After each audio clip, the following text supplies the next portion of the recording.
অপূর্ব জলপ্রপাত, বন্যপ্রাণীর বিশাল রাজ্য আর প্রাচীন পাথুরে শহরের রহস্যে ঘেরা এক মোহনীয় দেশ জিম্বাবুয়ে। আফ্রিকার দক্ষিণাঞ্চলে সগর্বে দাঁড়িয়ে থাকা এই দেশটি তার চমকপ্রদ ইতিহাস ও সংস্কৃতির জন্য বিশ্ববিখ্যাত। মজার ব্যাপার হল, বিশ্বের সবচেয়ে বেশি সরকারি ভাষার গিনেস রেকর্ড কিন্তু এই জিম্বাবুয়ের দখলেই। দেশটিতে একটি দুটি নয়, মোট 16টি সরকারি ভাষার প্রচলন রয়েছে। চলুন আজ জেনে নেওয়া যাক জিম্বাবুয়ের ভৌগোলিক অবস্থান, রোমাঞ্চকর ইতিহাস, লোভনীয় খাবার এবং এমনই অজানা সব দারুণ তথ্য।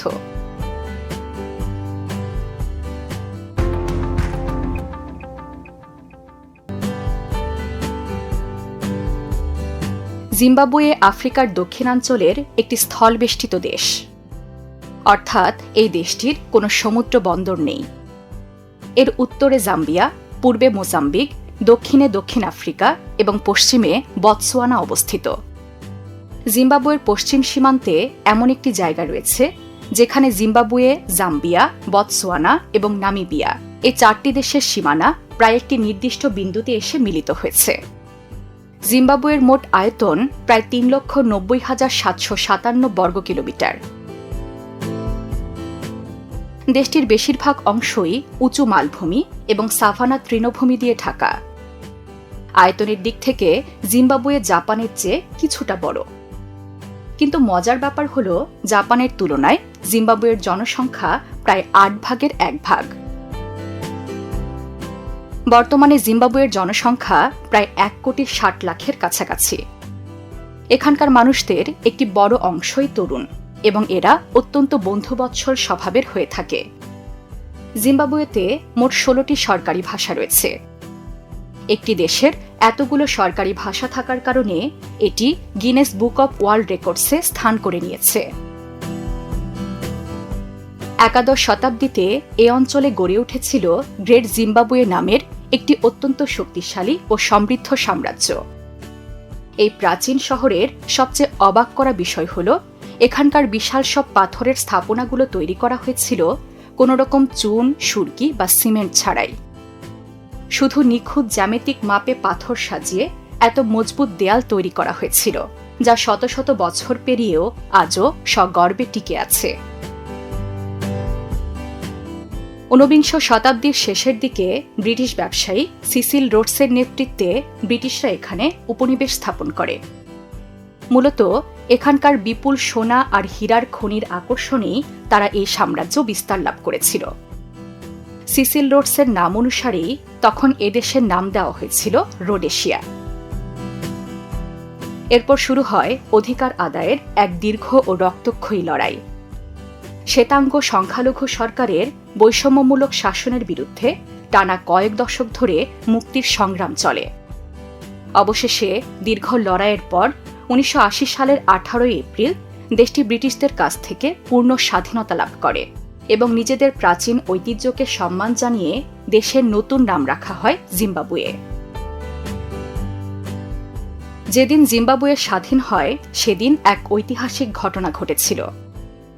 স্বাধীনতা দিবসে গান গাওয়ার জন্য আমন্ত্রণ জানানো হয়েছিল বিশ্ববিখ্যাত সঙ্গীত শিল্পী বব মার্লেকে। সবচেয়ে অবাক করা বিষয় হল, তিনি নিজের পকেটের টাকা খরচ করে সাউন্ড সিস্টেম নিয়ে সেখানে গিয়েছিলেন এবং স্বাধীন জিম্বাবুয়ের মাটিতে পারফর্ম করেছিলেন।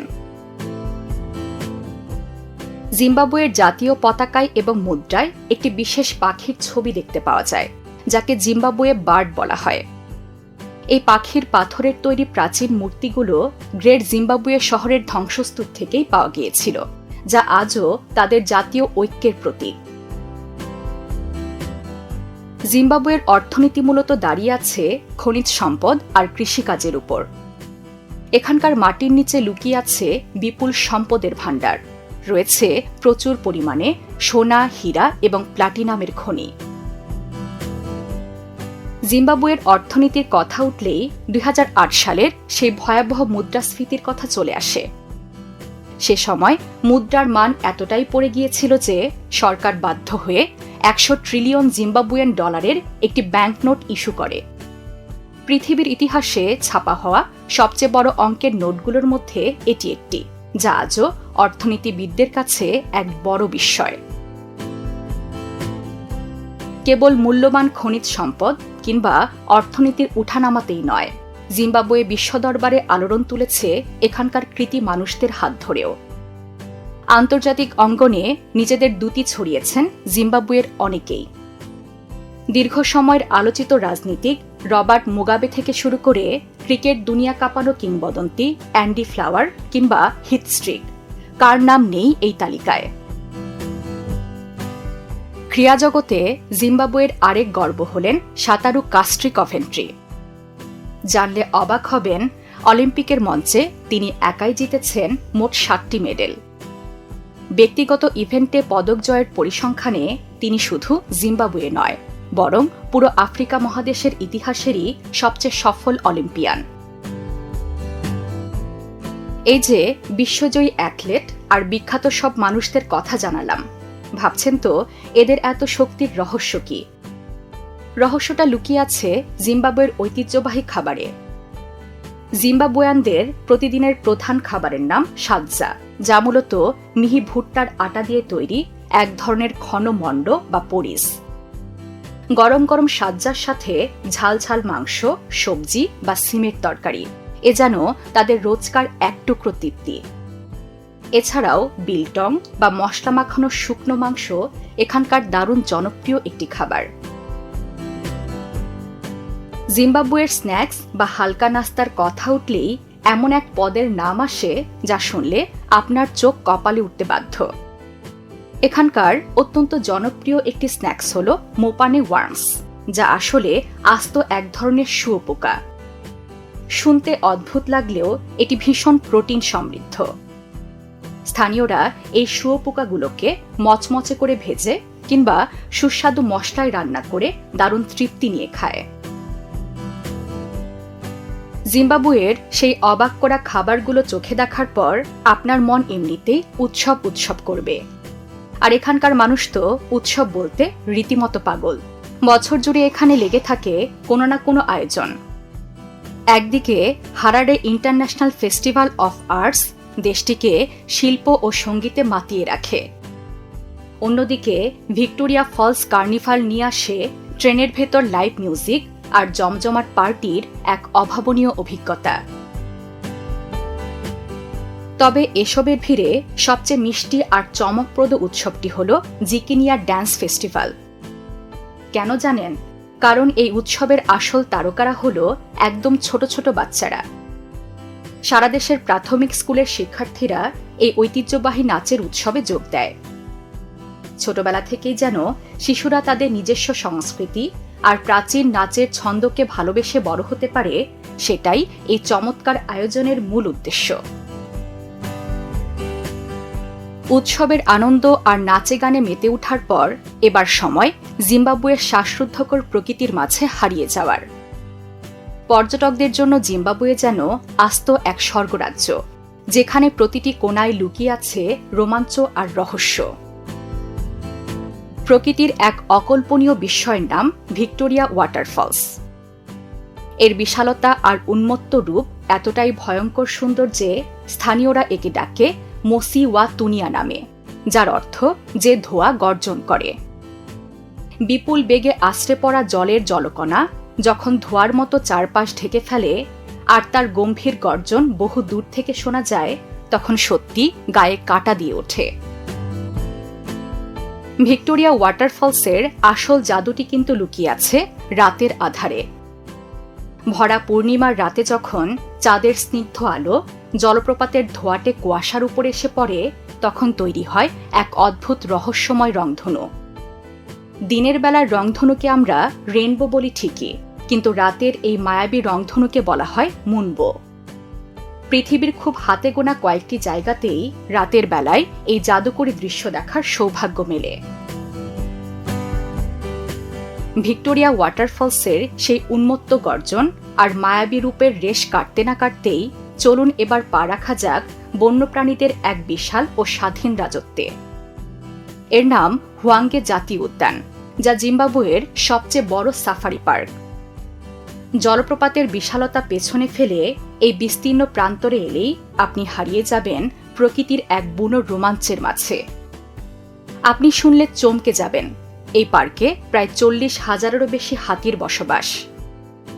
দিগন্ত বিস্তৃত প্রান্তরে এত বিশাল হাতির পালের একসাথে স্বাধীনভাবে ঘুরে বেড়ানোর দৃশ্য পৃথিবীর আর খুব কম জায়গাতেই চোখে পড়ে। হুয়াংগে জাতীয় উদ্যানের দিগন্ত বিস্তৃত প্রান্তরে হাতির বিশাল রাজত্ব পার হয়ে আমরা এবার এসে পড়েছি জাম্বিজি নদীর স্নিগ্ধ তীরে মানাপুলস জাতীয় উদ্যানে। হুয়াংগেতে যেখানে গাড়িতে বসে দূর থেকে বন্যপ্রাণী দেখতে হয়, মানাপুলস আপনাকে দিবে বুনো প্রকৃতির ঠিক মাঝখানে দাঁড়িয়ে পায়ে হেঁটে সাফারি করার সুযোগ। গাড়ির বদলে পায়ে হেঁটে প্রকৃতির এতটা কাছাকাছি যাওয়ার রোমাঞ্চই আলাদা। মজার ব্যাপার, এখানকার হাতিরা বেঁচে থাকার তাগিদে এক অদ্ভুত কৌশল রপ্ত করেছে। উঁচু গাছের সবচেয়ে লোভনীয় পাতা খাওয়ার জন্য তারা অনায়াসেই পেছনের দুপায়ে ভর দিয়ে সোজা হয়ে দাঁড়াতে পারে। বন্য হাতির এমন বুদ্ধিদীপ্ত আচরণ সত্যি প্রকৃতির এক আশ্চর্য জাদুকরী রূপ। মানাপুলসে পায়ে হেঁটে সাফারি করার থ্রিল তো অনুভব করলেন, কিন্তু ভাবুন তো, যদি পায়ে হেঁটে একেবারে বিশাল এক গন্ডারের ঠিক পাশ দিয়ে হাঁটার সুযোগ পান।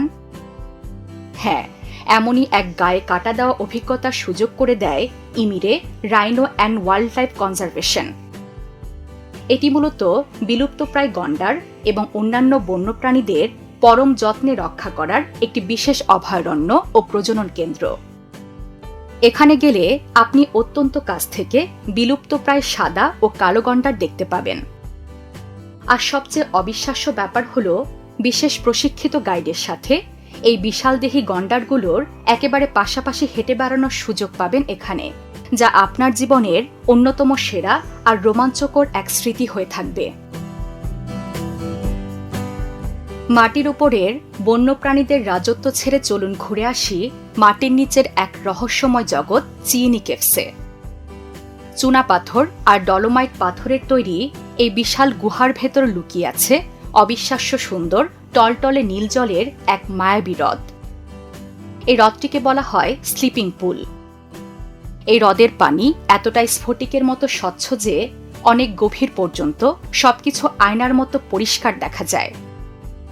আর সবচেয়ে বিস্ময়কর ব্যাপার হল, বাহিরের আবহাওয়া যেমনই হোক না কেন, সারা বছরই এর পানির তাপমাত্রা জাদুকরীভাবে 22 ডিগ্রি সেলসিয়াসে একেবারে স্থির থাকে। মাটির নিচের সেই শান্ত পরিবেশ থেকে বেরিয়ে আমরা এখন জাম্বিজি নদীর উপর তৈরি সুবিশাল লেক কারিবাতে। এই বিশাল জলরাশির বুকে হাউসবোটে ভেসে থাকা এবং ছিপ ফেলে মাছ ধরার রোমাঞ্চ পর্যটকদের এক অন্যরকম প্রশান্তি দেয়। অবাক করা বিষয় হল, আয়তনের দিক থেকে এটি পৃথিবীর সবচেয়ে বড় কৃত্রিম হ্রদ। অসীম এই জলরাশির দিকে তাকালে এর কোনো কুল কিনারা চোখে পড়ে না। চোখের সামনে তখন একটি হ্রদ নয়, বরং মনে হয় যেন কোনো অনন্ত মহাসাগরের তীরে এসে দাঁড়িয়েছেন। লেক কারিবার বিশাল জলরাশি আর আধুনিক মানুষের তৈরি সেই অবাক করা বিস্ময় তো দেখলাম। এবার চলুন জলের সেই অসীম রাজ্য থেকে পা রাখি পাথরের এক প্রাচীন সাম্রাজ্যে। আমরা এসে পৌঁছেছি একাদশ শতাব্দীর এক রহস্যময় পাথুরে শহর গ্রেট জিম্বাবুয়ে ধ্বংসাবশেষে। এটি ছিল তৎকালীন এক অত্যন্ত শক্তিশালী সাম্রাজ্যের জাঁকজমকপূর্ণ রাজধানী। সবচেয়ে অবাক করা ব্যাপার হল, বিশাল এই শহরের বড় বড় পাথরের দেয়ালগুলো তৈরি করা হয়েছিল কোনো রকম সিমেন্ট, কাদা বা চুন সুরকি ছাড়াই।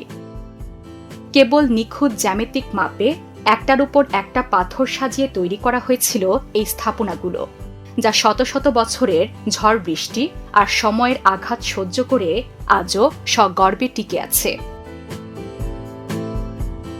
ভিক্টোরিয়া ওয়াটারফলসের আকাশ কাঁপানো গর্জন থেকে শুরু করে গ্রেট জিম্বাবুয়ের প্রাচীন রহস্য, ইমিরের বুনো গন্ডার, লেক কারিবার বিশালতা কিংবা চিনি কেভসের মাটির নিচের জাদুকরী নীল জল, সব মিলিয়ে জিম্বাবুয়ে যেন আফ্রিকার বুকে লুকিয়ে থাকা এক সত্যিকারের গুপ্তধন।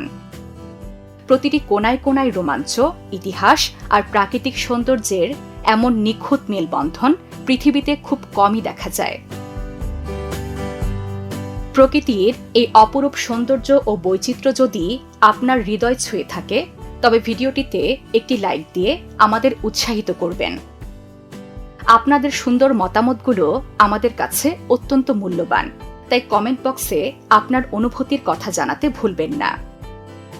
পৃথিবীর এমন আরও চমৎকার ও রহস্যময় গল্পের সঙ্গী হতে বিশ্বপ্রান্তরে চ্যানেলটি সাবস্ক্রাইব করে আমাদের সাথেই থাকুন। প্রকৃতি ও রোমাঞ্চের খোঁজে আমাদের এই পথ চলা চলতেই থাকবে। সাথে থাকার জন্য অসংখ্য ধন্যবাদ।